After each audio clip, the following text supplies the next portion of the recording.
Let's open with a word of prayer.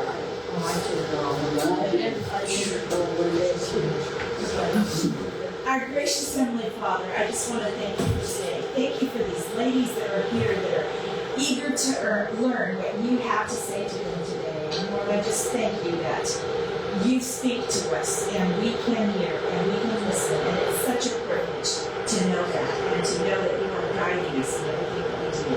And so, Lord, just superintend over this lesson. If there's a question that I didn't think of that you want me to ask, Lord, put it on my heart. And if there's something that you don't want me to ask, don't want me to forget it. So I just thank you for all those things now, Lord. In Jesus' name. Amen. Okay. So there was a little bit of confusion on how far you were supposed to go in your book. So you were supposed to do all of week 1, which was supposed to go all the way up to the next video thing. So it was supposed to go through page 26. There's 5 days of work, and it was supposed to go up to page 26. So, and just so you know, some thought they were just supposed to do day 1. So, anyway. Okay.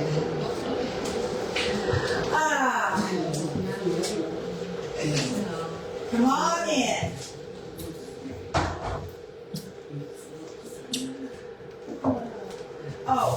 I put a couple of things back there if you want them. One is if you're interested in knowing more about fluoride, that's back there. And another little slip is for if you missed a session here, you can go there and get an audio for $1 for each session that you do. The link is on there of how you go in there on your computer and get that to listen to it. So anyway, okay. So can you get through? Okay. So let's start. And I just, well, Marty was in surgery the other day. I just went to the cafeteria and just sat down and started writing down some questions that we can go over for each of the days. So let's start with day 1. Okay, day 1. How do you usually respond when you are convicted by God's word? I read what you parent and pray about it and ask God to forgive me, and I'll try not to do it again. Okay, you immediately do it. Someone else? I usually question but obey. Okay. Did you have something? No.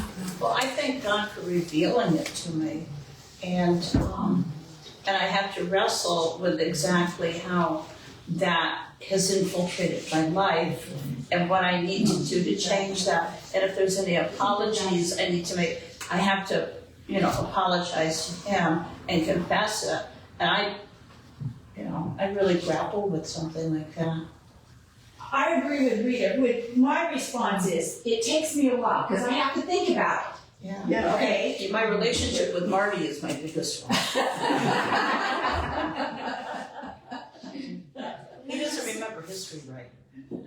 I agree.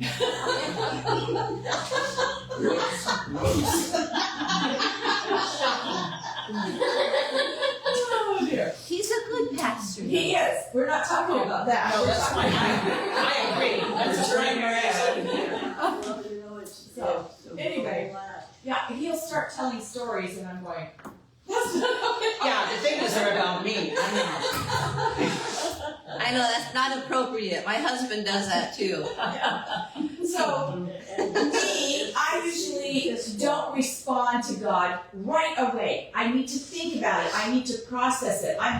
I'm slow in a lot of things. I find that I have to process a lot of things. When someone comes to me with something, I can't come with a comeback. Some people are really good at a comeback, Yeah. They have that immediate response of how to respond when someone comes to them with something.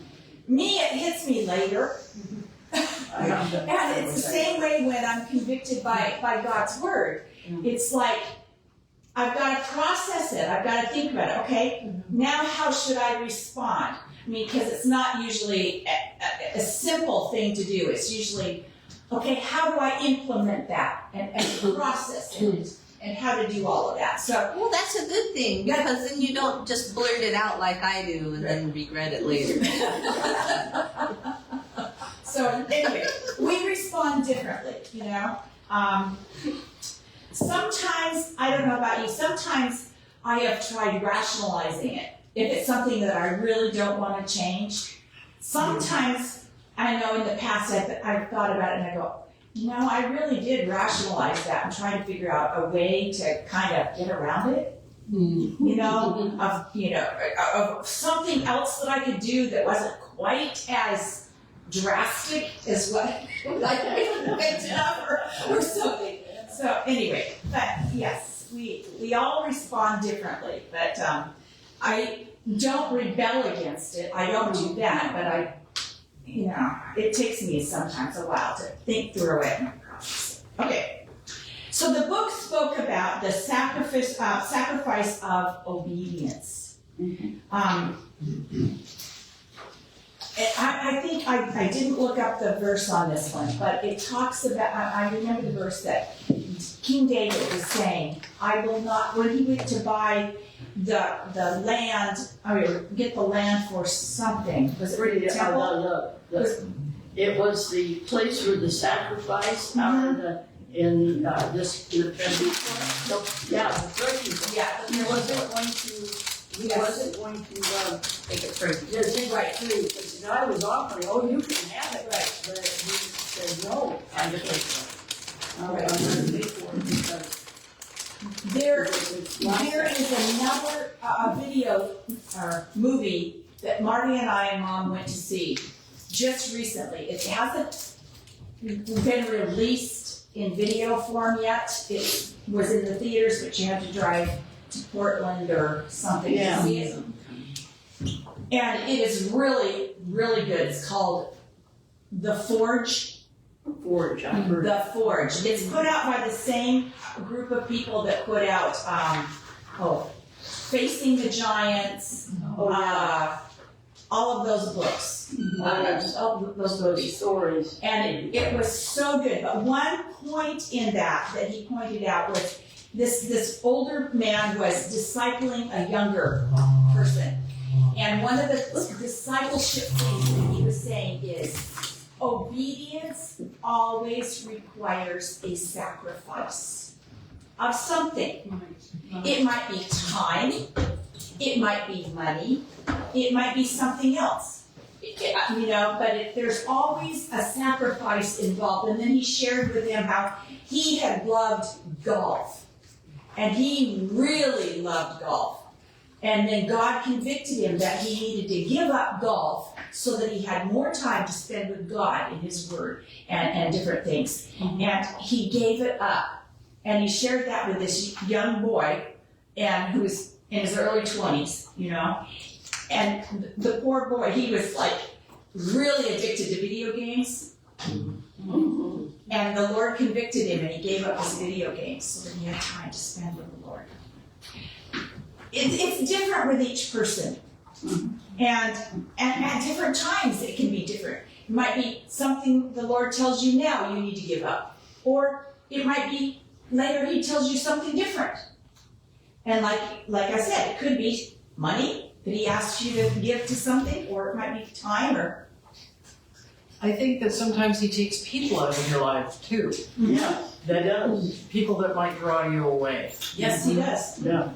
There's some kind of a sacrifice that's required in obedience. And they talked about the sacrifice of obedience in here. So would someone like to share something that they have sacrificed in order to serve God? My marriage. Your marriage. I married leave it at that. Some person. I'm not gonna go any further. I mean, it was wrong from the beginning. Right. I would say for me, my weight, since Christmas Day after Christmas, Mediterranean diet and I've been very faithful And since then, I've lost to now 35 pounds. And I'm still on it, I'm bound determined, but sacrifice requires the fruit of self-discipline. And the more you practice self-discipline, the easier it becomes. And the reason too was to lose the weight so I could be a healthy vessel for God and do His work. Absolutely. Absolutely. Yes, Mary Claire? I don't want to draw attention to myself, but I forgot my hearing aids. So will people speak up just a little bit? Okay. Do you wanna come up? You wanna come up and sit over there? She said it won't make a difference. No. I can hear Cindy, I can hear you fine. Okay. Okay. Anyone else before we move on? Okay. I said something already. Yeah. I'll save my thought for another time. Okay. For me, one thing that the Lord convicted me of, I loved historical novels. I really got into some of those historical novels. My favorites were the Bodhi Taney ones. I learned about history at the same time as the story time. I love those things. But I had to give them up for most of the time because if I was reading one of those, I could not put it down. Nothing else got done. My Bible study didn't get done. My housework didn't get done. The meals didn't get prepared. Nothing else got done. And I had to put it away. As much as I love those things, that was what I had to put away. It was my pleasure reading until I was on vacation or something. I know I'm kind of a person that tries to keep to myself, you know. I like being alone. And I know I heard God say that Evan was going to be my husband, and I'm like, I'm going to be like going against what God says again, you know, like with my handicapped son. If I say I would rather be alone, Lord, but no, I sacrifice my alone time is what I sacrifice. I don't know if that makes any sense. Yeah, it does. It does. Okay.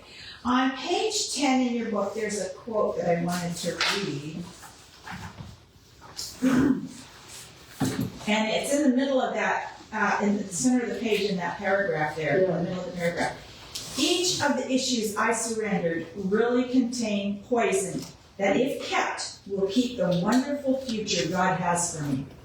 It will kill the wonderful future God has for me. I should have my glasses here. Good. In the middle, on page 10, Getting on your page then, maybe. Maybe on your page, it should, it's on page 10, in the middle of that paragraph. Right here. It's sort of an eagle. Yeah, yes. In the middle of that paragraph. That's where it was. And that is so important to remember, that if we do not surrender the things that the Lord prompts us to surrender, it becomes like a poison in our life. Yeah, it does. Because I knew my weight would get poison to my life, and for a while it was easy to say I don't want. Right. Oh, you know, I just realized what my big sacrifice this last, I gave up lattes and decaf coffee. Because I thought, well, you know, lattes, well, I only have them about maybe once a week or so, but I wasn't sleeping, and even with the decaf, I wasn't. So I quit this, and I went to Americanos, which are cheaper, and I started getting good sleep. Good. And the decaf coffee, they have, even with the water process, they put some chemicals in there that just, you know, I can't, you know. So I just stopped them all, and I've been able to sleep. Good. So the lattes don't mean that much to me anymore. Yes, Rita? Coming back to even what Sean said about relationships is true, because I have had different relationships where I really loved that person, but I've had to end that, you know, even after long conversations with them. God gives me a gift for exhortation from time to time. It's really painful. But I have to share it. There's no way I can't share it. And so the relationship was taking my focus off of him, and it was not a good thing. And then my good friend, she wanted me to have, after a period of separation, she wanted me to come back and meet with her to discuss it further. And her lifestyle and the way she was living was totally opposed to him, and yet she wanted to stand in the front and praise God while living with that. And it was just totally inappropriate. And with my very brief marriage, instead of having my relationship with him, my Lord, this took me away, and I ignored some red flags, and that's why we ended it quickly. Okay. So we've talked about those sacrifices. So how have the sacrifices you made for God been worth it?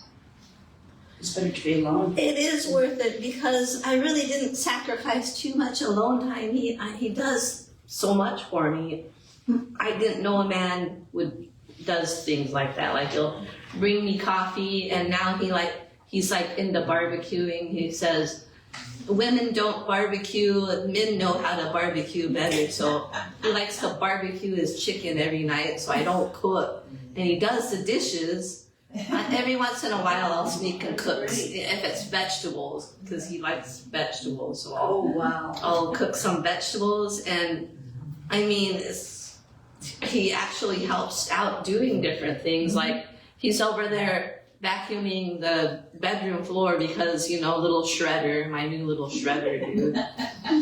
So, I mean, I really didn't give up much of my alone time. That's what's odd. The Lord blesses the relationship when the two meld into one. Two distinct different personalities come, and then the us portion is so much bigger than Tiffany, Adam individually. If you'll just let the Lord do his work. Exactly, and not go contrary to God's will. Yeah. Let's move on to day 2. So day 2 talked about the fear of the Lord. So what definition do you have for the fear of the Lord? Who would like to share the definition? Mary Claire. The respect for the Lord is the essence of spiritual understanding. Okay. Someone else have a definition.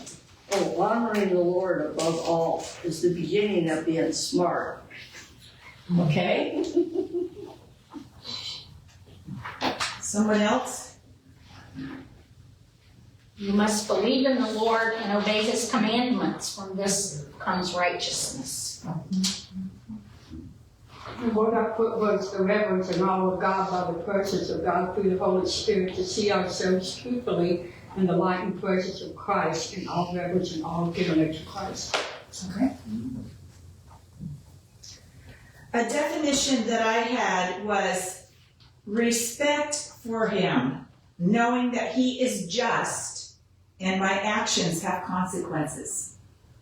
So it's not a terror of the Lord, No. but it's a respect, because I know that my actions have consequences, whether for good or for bad.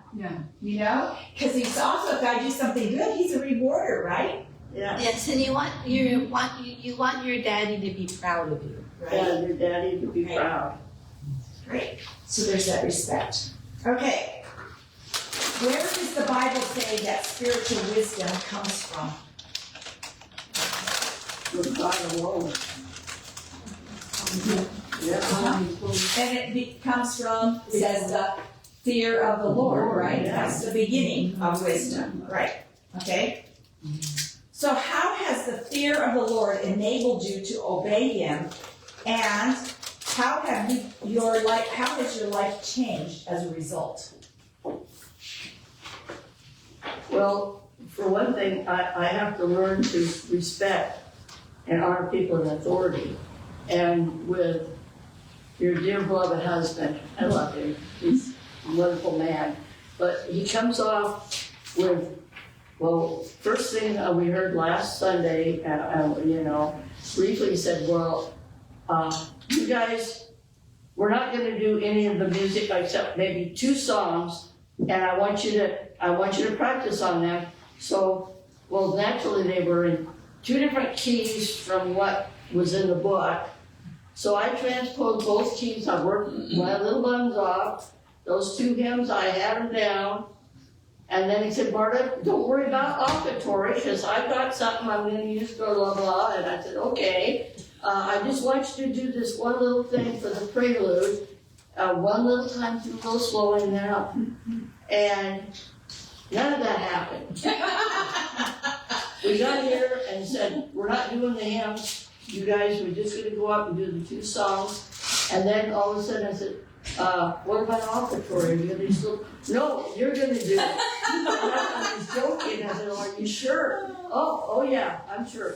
Well, I had nothing prepared, but God provided. It was beautiful. It was one of your beautiful. best. Yeah. God provided, and I was kind of relieved because, you know, but it was just like, but anyway, I've learned to just nail him. I said, are you sure you're gonna do this? Because I wanna know, so I don't flangle with 3 or 4 different songs. So I learned that, you know, don't be afraid to nail people about what they want you to do and be specific. And don't assume anything. Right. Don't assume anything. We get into lots of trouble when we assume, don't we? Yeah, we get in all kinds of trouble. Does anyone else want to share on that one before we move on? Yes. For me, it's to always be in awe of God as our creator and just to keep that in mind that everything Right. is under Him, and it's mind blowing. It is. And as long as I keep that in my mind, then I know who I am and I know who He is. Right. Okay, let's move on to day 3. Humility and pride are opposites. There's a definition on page 16. I'm in the middle of the page there, the first paragraph, the second paragraph, the first sentence. Humility is the ability to think of others, putting their needs before your own. And then down in the last paragraph at the bottom, it says, pride causes us to think that we can do more than we can and convinces us we deserve special treatment, recognition, or honor. I thought those were very good definitions of those. So what does God think of pride? From 1 Peter 5:5. It's something he really hates. He does. Um, And it doesn't just say he hates it, he does what? He opposes this. How many of us want to be opposed by God? No. It's not a wise thing to go against God, is it? No, I want His favor. I do want his favor. I do, yes. So, That's one thing I have to talk to my husband a lot about, because he's very proud of himself, and I try to tell him every time I was proud of myself, something wrong always happened. Always.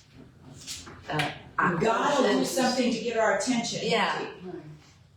And I think of something someone told me once, and it's either we can humble ourselves, we can choose to humble ourselves, Right. or we will be humbled from something. oh yeah, yes. yeah, that's right. Yeah. Four steps The rug will be forward, pulled 2 out steps back. underneath us. We Yeah. also too, God opposes the proud, but He gives grace to the humble. He does. Oh, he works Yes. miracles He with does. I'll eat my humble brother. We are waiting for that grace, aren't we? We need that grace every day, don't we? I do. It's funny because something crazy always would happen, even when I was a kid. I was jumping over this humongous slough off of a bridge, right? And it was far, and I was just a kid. And I did it, I don't know how many times, just multiple times. And I was bragging to my sister, and she says, "Nuh-uh, you weren't doing that. That's way too far to jump all the way over to side of the, you know, onto the bank. And she says, show me. And okay, my house is a good 2 miles away from that area. So we walk over there and I jump and I break my ankle in front of my sister. So something weird always happened and she had to struggle to try to help me get home the 2 miles. Yep. Things happen. I can think of times when I've had things happen that did not go well. What is the cause of many of the problems with family and friends? When you have a conflict with family and friends, what is one of the causes? Jealousy. Jealousy? Think about what we're talking about here. And be pride. Pride. We're Pride enters in on one of the people's parts, right? Mm-hmm. And it can cause major issues. Well, my husband has this T-shirt he's been wearing around jokingly, and it says, I would agree with you, but we both be wrong. Okay. Does anyone want to share an example of how pride has caused conflict with someone else? Or the converse, how humility has resolved a conflict? Can you think of an example of one or the other? Pride has When caused it, someone's- or humility. When someone's being insulting and nasty and everything, I just do my best just to remain calm and just say nice things back. And it kind of like makes them take aback and says, you know, they just start to calm down a little bit. I think we've all experienced that, haven't we? Yeah. I think, a couple weeks ago, I lent my daughter, I thought I lent my daughter a book. And I went over to her house, I said, well, I need to get that book because it belongs to the library and I need to get it back. And she said, well, I never got it. And she says, go. And I said, well, maybe, you know. So I went home really dismayed. Well, I found the book. And I went and apologized to her. And she was just so gracious. And I thought, oh, that's okay, Mom. It's just a book. It's fine. And, you know. And so we got up, and now she's giving me another book, the Oh God, but I can't read it until I'm done with Bible study. Anyway, humility really helps. You just realize that you just aren't what you thought you were in the first place. Put the other person first. Yeah. Think about, I found one thing that helps in resolving conflicts is try to think from their perspective. Mm-hmm. You know, one thing that you need, that I found, that what issues do I know about that they're facing? And because if they're facing different issues and they're concentrating on that, and I bring something else up, that can cause conflict. And if I realize that and give them the grace, Yeah. you know, say, oh, I understand. They're dealing with their mom just died, and they've got all of that, you know, issues that they're dealing with because of that grief and that stuff that they're going through, and just say they didn't mean what they said because it just came out because they were dealing with so much stress. Yeah. I think forgiveness is a form of humility on both sides. If you've done something wrong, to be willing to ask for forgiveness, that's humility, or the other way around, to accept forgiveness of the other person. I think so too. I really think so. That forgiveness is a form of humility. Yeah. Well, I speaking of mother-in-laws my mother-in-law was very overbearing, right? Always injecting herself into our lives and everything, and just creating all kinds of craziness. But then at one time, she was upset at me, you know, because again, I can blurt things out, you know, and regret it later, kind of a thing. But this time, she was mad, and she'd stopped talking to both of us for like 6 months. And at the 4th of July, she was with the family and wouldn't come down near us, and we'd try to go, and she wouldn't So I go down there and I make it sound like it's both of us, and I said, "Come on, this is the 4th of July, Ruth. Let's not us be like this with each other.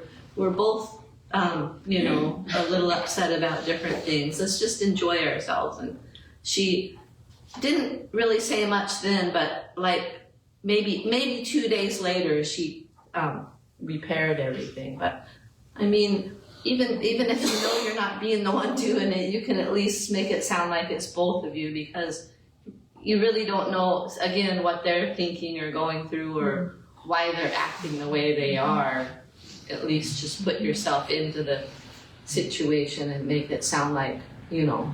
Or another way, instead of saying, make both of you, you can apologize for what your part of it was, whether it was your attitude, whether, you know, if the Lord points out something that was your part in it. Yeah. Yeah, part of that was I said, "I'm sorry for what I did." Yeah. But she still didn't talk to me then, but like a day or two later, she started talking again. Well, you planted the seed. Yeah. Yeah. My daughter recently contacted me with plans for a family reunion. And now she's attacking because of religion and politics, specifically politics. And the son is withholding everything from me, meaning, once again, no contact with my grandchildren. And there's lots and lots and lots of layers there, and don't say it doesn't take rocket scientists, because when they have that kind of education and they think they're better than everybody, and they have no idea. Right. Okay. But she apologized too after that a couple of days later. She said, you know, when you married my son, you took away my grandkids, because I was caring for my grandkids too, you know, and you took away all my boys. So, I mean, that's what she was dealing with up here. Yeah. Okay, let's move on to day 4. What happens between childhood and adulthood that causes us to respond to God differently? Or causes us differently, each of us differently? We became self-sufficient. We become self-sufficient. I don't need God's help, right? I can do it myself.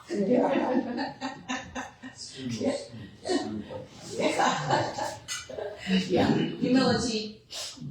Yeah. What does a child have that we need in order to properly respond to God? Submissiveness.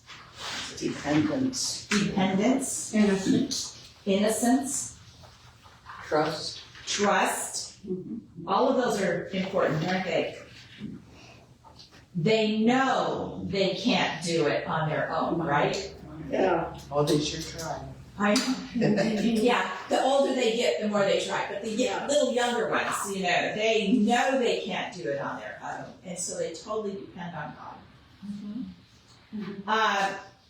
Does disobedience have consequences? Oh, yes. Oh, definitely. And many times lifelong. Yes. I'll share an example. I know my husband wouldn't mind. When he was 5 years old, he had been told to stay in his room. Okay, he had done something with his brother. He was supposed to stay in his room, but instead they went out with the round saucers on the snow, the ice, and he banged his head, and they had to rush him to the hospital, and he has consequences from that accident to this day. That will never go away. I thought he was 7. Maybe, I wasn't there. I thought he said 5, but maybe it was 7. Well, It was a boy. He was a boy. that's true. He was young. So, whichever one it was. So, yeah. Do God's instructions always make sense? Not always. Did the instructions our parents gave us always make sense? No. No. there are times that we have to obey, even if it doesn't make sense, right? Right. And that's something that we need to keep in mind. Or we rebel. Well, God goes the big picture, and His thoughts and ways are higher than ours, so we'll never totally understand. Right. And so that's why we just gotta have faith and trust and obey. Right. And know that obedience will bring blessing. Right. Yeah, it doesn't always make sense. Is there an area that you are struggling with unbelief that you would be willing to share? Unbelief in anything.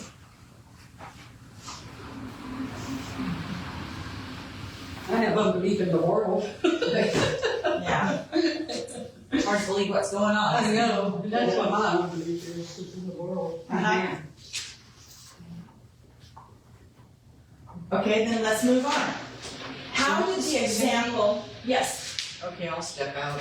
okay, I have unbelief that God could forgive me for what I've done. that is a common unbelief that a lot of people have, and we have to work through it. I think one of the biggest things is going to His Word and reading it over, where He says that He forgives, and we have to say, okay, God, I don't understand it, but I'm going to take you at your word. Trust Him. Yeah. That's what.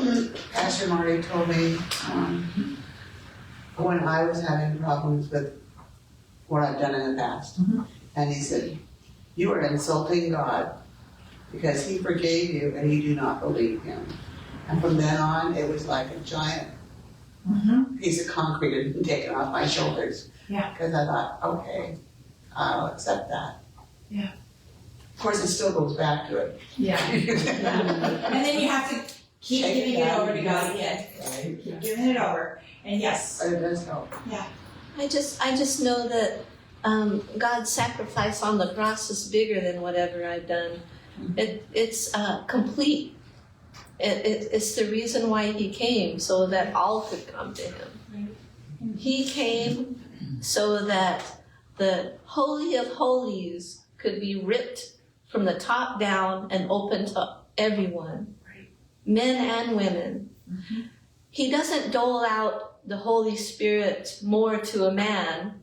It's all the same. Every single thing. There is no man, we are all equal in His eyes. Every single one of them. Even the one with the greatest of sins who was forgiven much. You know, that's why that one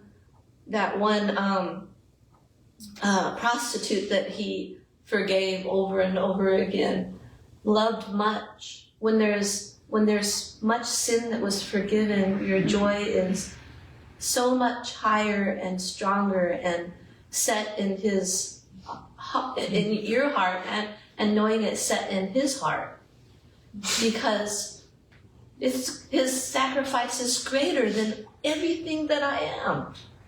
And so that's how I know that I know that I belong to Him, because He forgave me the most, and I love Him that much. And Sean's love can be just as strong, you know, and so I mean that's Jesus. I mean, there's nothing in this world that could ever even come close to that kind of forgiveness and love. It's just not there. It's not in the world. It's with Him. You know, even Apostle Paul, remember, he counts, look at all these things I did wrong. He keeps listing them. I was the worst of sinners, and he lists all those things. And he struggled with it too, always. He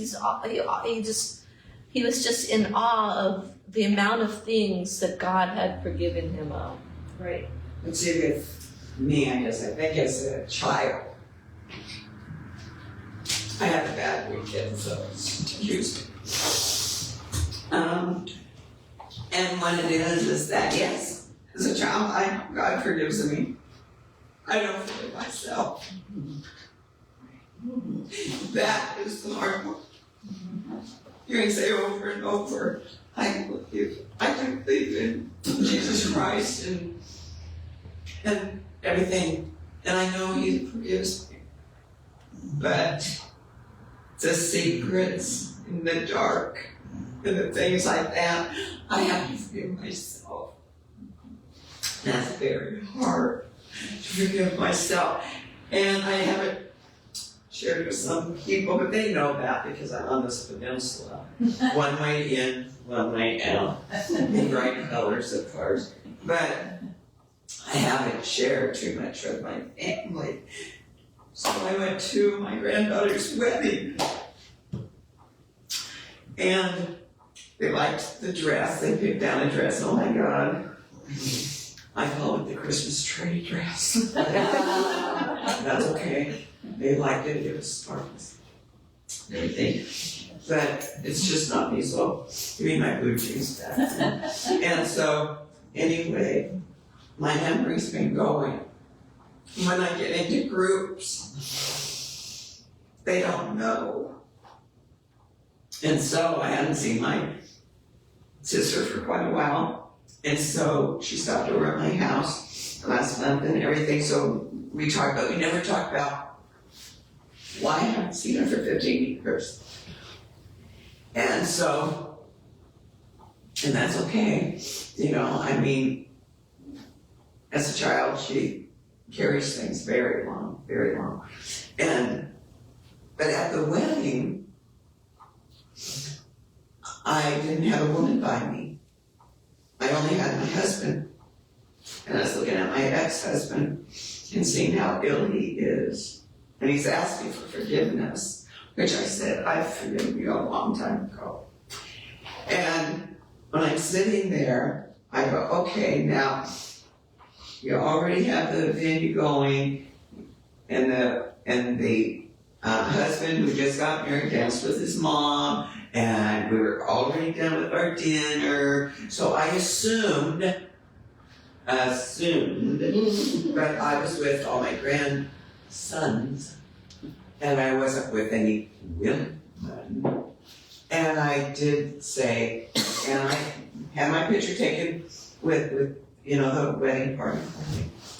So I heard him go down of a Christmas tree, and right away stuffed it in my little container. And then I got, it was a nice slacks thing, you know, and a sweater and everything. And then we left. Everybody had ate dinner. I hadn't seen my daughter except for the pictures, but she never came back. And Roger was real antsy, and we left. I shouldn't have left. Mom, you left and I was all alone. And this is my daughter that at one time, you still wanted to Christmas. And she's talking to me like this. That's it.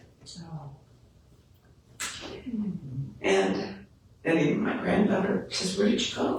And I says, they say you left. The bridegroom left. And I go, well, to me that's kind of over. And even though the people are sitting, their meals were done. So we left. And we had to stay in Woodburn because it was too far. But I made a mistake. I apologized. Breakfast came. I apologized to him. Yeah. But you can only say so much, and I know I'm forgiven. But it's really hard when you let people down. Because you were strong at one time. And you could take control. I always took pictures. I was a real pain in the ass. I always took pictures. Well, the people at the very beginning said, I'd rather you not take pictures. Raj came and got my phone. Put it away. I didn't get up again. You know, I'm not that outspoken person anymore. And they don't know that. I gotta take some weight. Yeah. Yeah, sorry. That's okay, no problem. Sometimes it's hardest to talk to those that you are closest to and your love for them. Yeah. But she's a woman of faith. Very nice. So, let's move on here. How did the example in John 4:46 to 53 of the royal official, how did he show his faith in Jesus?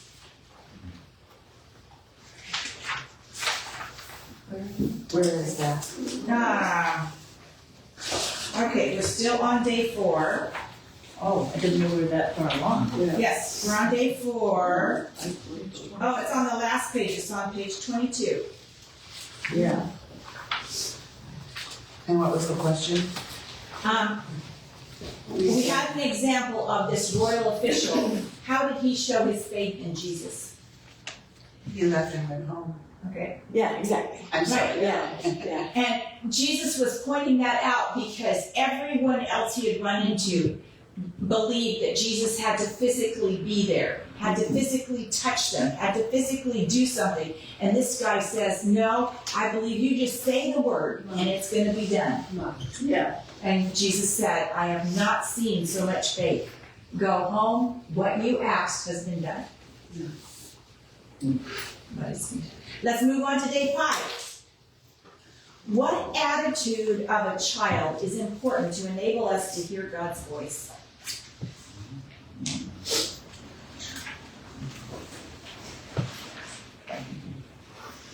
Say that again. What attitude of a child is important that we have in order to hear God's voice? Trust. Trust? Does. And also, as a little child, you depend. Right. It's not just that I trust God, it's I depend on you to come through for me there. So I am going to be attentive to what you have to say or what I have to do, what you want me to do. Right. It makes me think. Someone told me one time something, and I thought, and I had to think about it a while, and I thought, well, I guess it's true. And they said, every area of their lives, of the children of Israel, every area they were told what to do by God. Yeah. Every area. Whether he gave him instructions on what to eat, he gave him instructions on everything. It was just everything. And I thought, wow, that really shows our dependency. He wants us to be dependent on him for everything. Everything. Not just some things, but everything. So, yeah. That's important. When we aren't dependent on God, but rather try to do it ourselves, what happens within our soul? We shut the door on God. We don't go, well, I don't need that extra instruction. I think I can do it on my own, God. Just go take a vacation. I'm doing this, and we end up crashing and burning so bad. Offending people and. So our soul is our emotions. What happens in our emotions when we aren't dependent on God? We get Something's lacking. Mm-hmm. Yes. But I just don't know what. Stress. Yeah, well. We can get a lot of stress. Every day. Yeah. Self-doubt. Self-doubt. Fear. And then in time, it causes us to become discouraged with ourselves and depressed because we made a mess by not obeying God. It's become a mess now, and we're questioning or whatever. What am I this? Oh, Lord, what? You know, and all that kind of stuff. Right. And we don't need to go there. Right. Yeah. All of that, all of those different emotions, those negative emotions, right? Yeah. They're all negative that come up when we are not dependent upon God. Is there an area in your life that you are willing to share about where you need more dependence on God or to have a more quieted soul? My inner spirit clashes with a lot of things. You know, I I've been working on calming my emotions before I even started here. Calming my emotions so that my soul controls my emotions. Because I'm not. That's not me. I'm a warrior. And if I see something wrong, I'm in there. This is wrong. And then I try to give them 4 solutions, at least 2 anyway, of, you know, and I get really upset when they don't listen to me. And I don't know, I could talk too much here. But I chose to do I have some really, really important reports that are due by 5 o'clock today. One could be in by midnight as long as it's dated today. And I chose to do this lesson before I did those reports because I knew that the Lord had purpose for me to be in this lesson right now. And, you know, I have all of these things going on in my world, in case you didn't know. I mean, I really do. And, you know, I really didn't care about the politics over here at all. In fact, I was so ready to hop in my car and go back to Montana. And even when I went back to Montana one time, I put in this full price offer on the place over there, thinking, okay, God, this is a test. Full price offer. Guess what? I mean, the lake was right there, it had a golf course. There was no HOA on this property. It had a garage that had already been converted into an apartment. And Rhonda had been talking with me already about something. I put in a full price offer over there on that place. Guess what? Somebody put in an offer for less money, but they had a letter from the bank saying they were already pre-qualified. I mean, I had the money, I was going to be there. I didn't get that property. And my prayer partners over there said, Rita, you're not supposed to be over here. You're supposed to be back over in Washington. Washington, I hate the politics over there. I hate the politics. I'm on my face before God saying, Lord, bring people forward. Have them step up and run for office. Take away the fear of the enemy. Have them be bold and speak out on your behalf.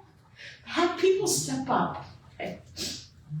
By this time, Rhonda had shown me a house that I liked, you know, and I bought the house, and I mean, we're talking. Okay, so it was like two days before the filing deadline. If you were going to run for office, these people step up on my porch. People come to me, step up on my porch, knock on my door, and said, "We want you to run for office. Here's the check. I mean, it's almost $1,000. Here's your check for your filing fee." Okay. I mean, I had to get over to South Bend the next day. Anyway, the rest is history. I thought about it for a little while, but people came to me, and I'm a people person. And you know, this is not easy. I go down the road and there's all these turquoise signs. And my signs, come on, my signs have been blown over, stolen, ruined, falling over because of wind and everything else. And it's a good statement. Someone sliced yours in half, right? And I left it laying next to the new one you gave me. It's a good statement that says this person is going to do a good job, and so everything possible is coming against. And I have to write this report. I have to do this questionnaire for the most liberal paper to get these answers out to them, and all I can think of, I'm a people person, and this nation is formed under God. One nation is supposed to be one nation under God, and the battle is against God. And with the people, of the people, by the people, for the people, people. I'm a people person. Oh. It's gonna be okay. I wanted to speak to that, Rita. One of the things in the text that I wrote down and underlined, we depend on what we know. When we have a trust relationship with a person, in your case, you have a trust relationship with a place too. Yeah, that's true. You're very familiar with Montana, and I think that's a big struggle. But the other thing is, in listening to you, did you ask God if He wanted you to run for political office? Or did you? Yeah, no, I did. Okay, because you also have a history that, from what I understand, of political activism. Yep. And I guess my question would be, is your, I understand what you stand for and everything, but I also think about, is it falling back on an old pattern of people pleasing to some extent, as well as trying to right a wrong that you see out there in the world, instead of saying, God, really, is this what you want me to do? And if so, is now the right time?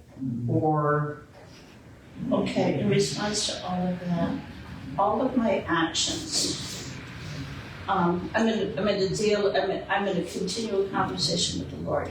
It's a continual thing. but you have to stop sometimes and let him speak. Oh, don't I though? I know that. I'm sorry. I have the same problem, so. Well, all of my endeavors have involved deep prayer. I mean, everything I did in Montana, everything. And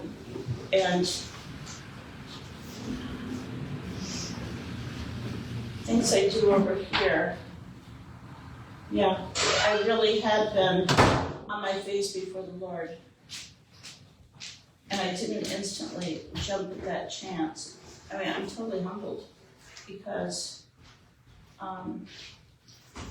part of the reason that I've really enjoyed this so much is because I don't think there's been a single encounter that I haven't mentioned something about my faith walk and how God is very real. And this is a bigger battle than just world level. And maybe that's why you're doing what you're doing and not necessarily to win the office itself. No, I'm not. I'm here to bring honor to God's holy name. And no matter what happens, I have to be okay with that. I mean, I really have to be okay with that because He is teaching me so much through this entire endeavor. And the people that I'm speaking with have been changed one way or another. I met somebody in my area, my region, and he talked at length, and then in the end he said, but I don't go to church. But still, your answer is not found in a church. In fact, sometimes the church box and such turns people away. But maybe you gave him something to think about. Absolutely. That's right. My thought, and I just, like you said, you have a warrior spirit, and you see something wrong, and you want to make it right. I want to pounce on my kids' heads. Yeah. But, I don't know, maybe try praying to God to help you work with the people and the policies and the whole picture of what is wrong. Yeah. And rather than thinking about making it right, pray to God to have grace in working with the people and let His will make it right. Yeah. It took me, Exactly, I see that. it took me 3 times to get that message. Yeah. And I finally said, Lord, I get it. I get it. And I'm not taking this personally, that these people hate me because of whatever. You did not want me to be part of this. And at some point in time, I'll know why. Because you'll show that to me. And I've been quite at peace with That's my important. 3 times of being kicked in the teeth. Well, this is good. You just kind of answered my next question. My last question here was, do you have an example of how you have rested in the Lord? And that's what she was sharing. Does anyone else have an example that they would like to share of how they have rested in the Lord and what the Lord has done? Well, I take time to be still, which is one of my favorite verses, be still and obey God. To be still makes us totally quiet and just soak in His presence and keep my ears attentive to listening to what the spirits will be telling me during that time. And that helps me. My And bad also helps me to be more dependent on it too. my bad accident that happened anyway, shortly, after that, I thought, okay, what is this, is this an enemy attack? But I used that time to soak up in here, to seek what He wanted for me and to surrender over a lot. And to learn.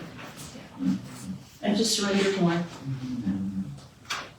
Okay, I'm gonna wrap this up and let's, we're gonna watch the session now, so it's on page 21 in your book.